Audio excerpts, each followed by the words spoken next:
السلام علیکم. ابرار رشید آپ کی خدمت میں ایک مرتبہ پھر حاضر ہے.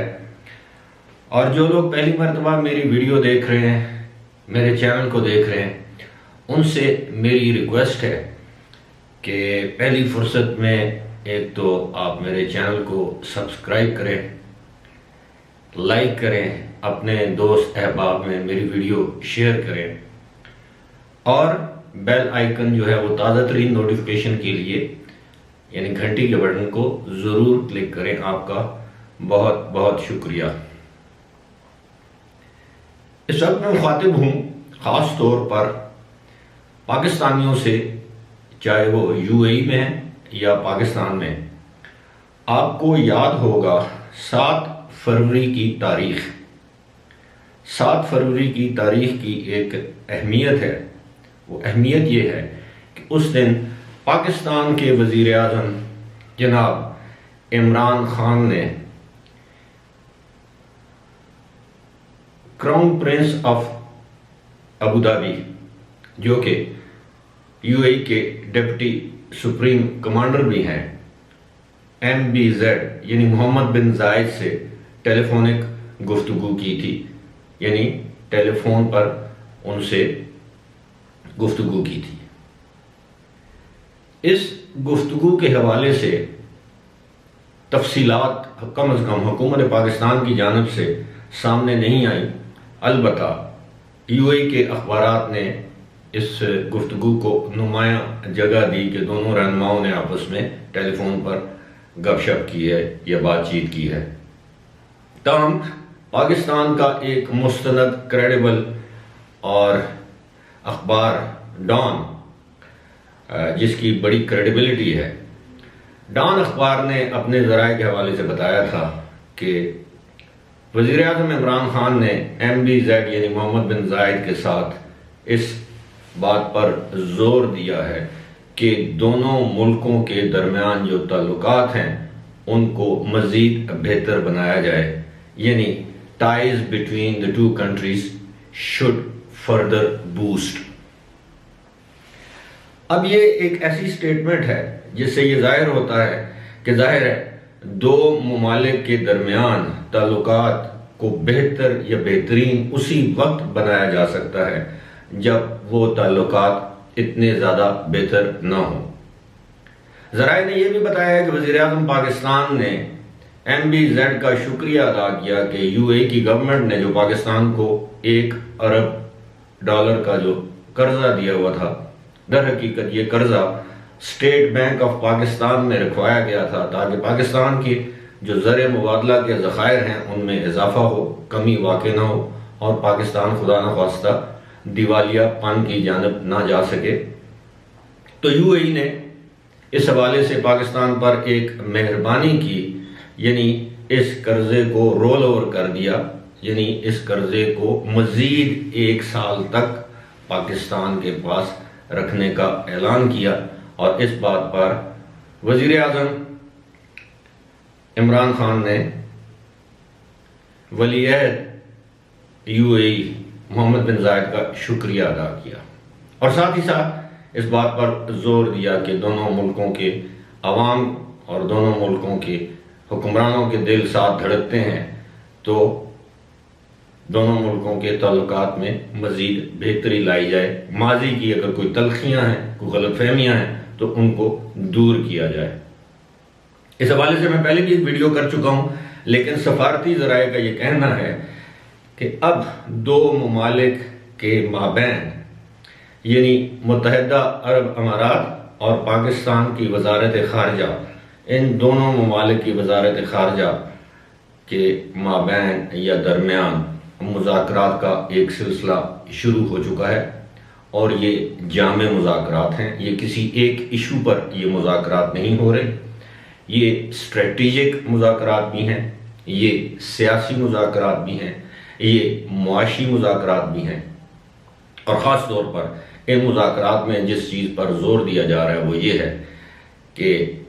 آئندہ جو بھی معاہدات ہوں یو اے ای اور پاکستانی حکومتوں کے مابین، اس میں پاکستان کے جو ورکر ہیں، جو لیبر کلاس ہے جو وہاں پر کام کرتی ہے، ان کے حقوق کا خاص طور پر تحفظ کیا جائے۔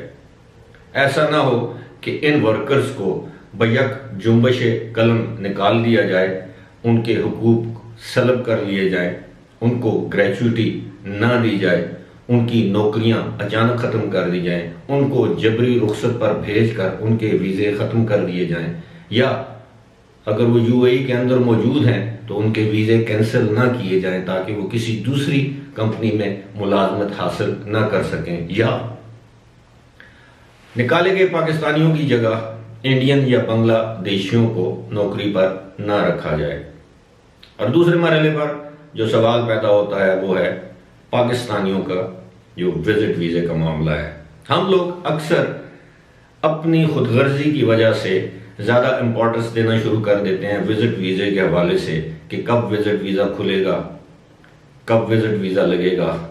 کتنے عرصے کے لیے کھلے گا، کس عمر کے لوگوں کو ویزا ملے گا، کیا یہ بیچلر لوگوں کو ملے گا، شادی شدہ لوگوں کو ملے گا، مردوں کو ملے گا، خواتین کو ملے گا، اس طرح کی باتیں۔ تو میرے بھائیوں، جو اس وقت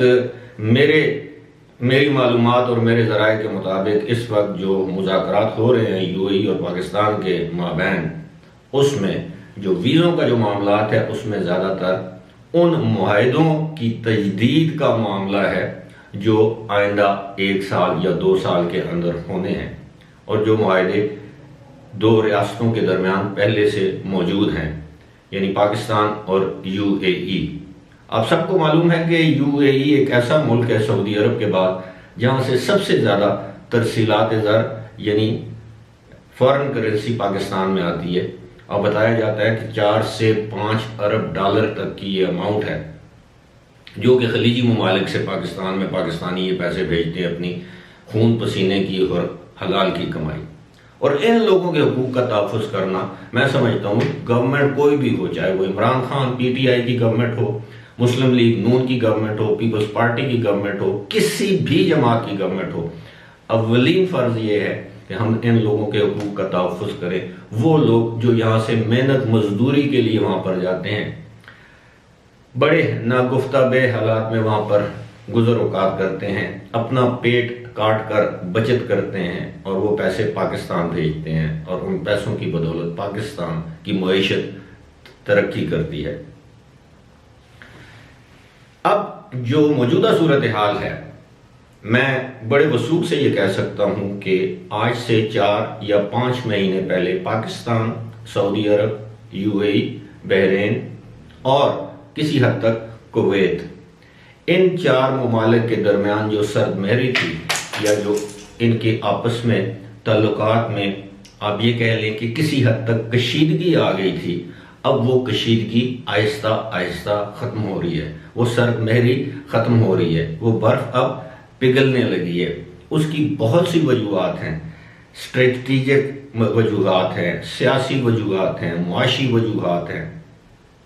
اور سب سے بڑھ کر یہ کہ ان حالات میں اب جب کہ امریکہ میں نئی ایڈمنسٹریشن آ گیا، نیا صدر آ گیا، اسرائیل میں نئے پارلیمانی انتخابات ہونے کو ہیں، 23 مارچ کو وہاں پر انتخابات ہو جائیں گے، اس کے بعد پتہ چل جائے گا کہ نیتن یاہو وزیر اعظم رہتے ہیں یا نہیں رہتے۔ ابھی تک کے جو جتنے بھی سرویز آئے ہیں، جو پولز آئے ہیں، ان کے مطابق بتایا یہ جا رہا ہے کہ نیتن یاہو جن پر کرپشن کے چارجز بھی ہیں، ان کی پاپولیرٹی کا گراف بھی بہت نیچے ہے، اور عین ممکن ہے 23 مارچ کو جو اسرائیل میں الیکشن ہو رہے ہیں وہ الیکشن نیتن یاہو ہار جائیں۔ اور اگر نیتن یاہو بھی الیکشن ہار جاتے ہیں، ٹرمپ آلریڈی الیکشن ہار چکے ہیں، تو اس کا مطلب یہ ہے کہ خلیجی ممالک کو ایک مرتبہ پھر اپنے رویوں پر، اپنی پالیسی پر نظر ثانی کرنا پڑے گی۔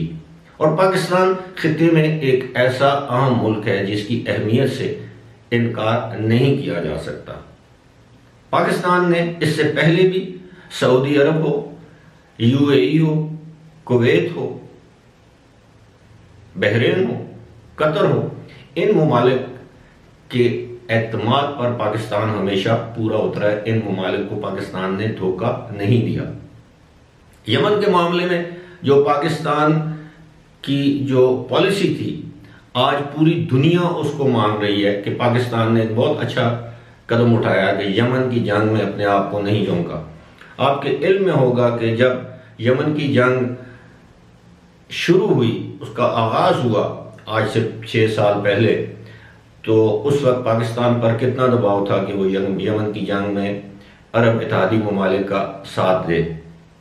اور اب تو صورتحال یہ ہے کہ یمن کی جنگ سے UAE نے اپنے یہ 4-5 ہزار جو فوجی تھے ان کو بھی وڈرا کر لیا ہے، اور اب امریکہ